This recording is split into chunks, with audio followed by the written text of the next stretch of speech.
Kasindi connaît encore une fois une recrudescence de la réapparition de la monnaie ougandaise qui se vit encore une fois à Kasindi, qui est en train de faciliter encore une fois les échanges transactionnels entre le bien, entre le pratiquant et disons entre l'offre et la demande qui se vit dans les marchés.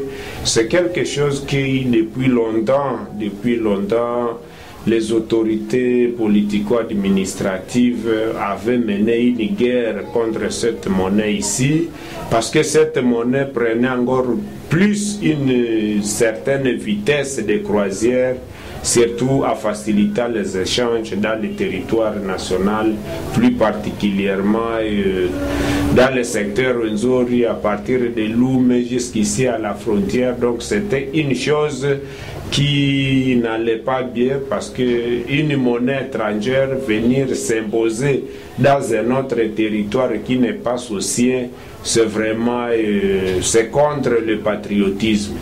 Qu'est-ce qu'il faut faire exactement pour lutter contre l'amplification de la masse monétaire des shillings ougandais à Kasindi? Je pense que ce qui peut toujours être fait, il faut que les autorités s'y impliquent significativement et qu'il arrive à prendre des décisions, des mesures importantes.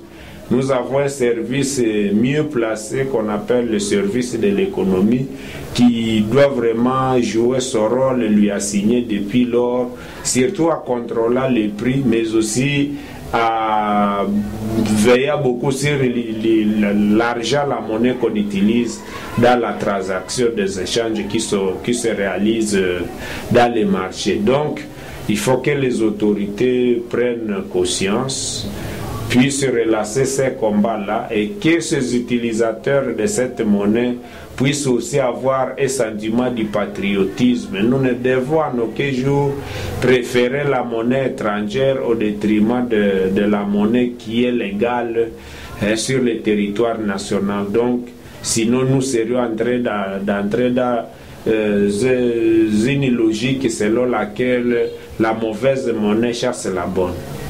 Et pour finir, vous avez quel conseil à tous les opérateurs économiques œuvrant dans la région? Pour tous les opérateurs qui interviennent dans ce secteur, dans ces circuits économiques, y compris les consommateurs, nous devons vraiment lancer un SOS, qu'ils arrivent à avoir une culture civique.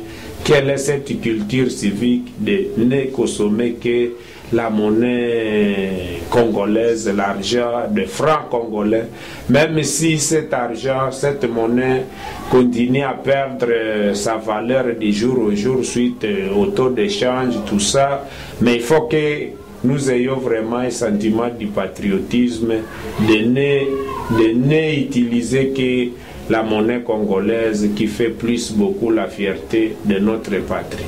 Merci beaucoup. C'est nous qui remercions la rédaction centrale.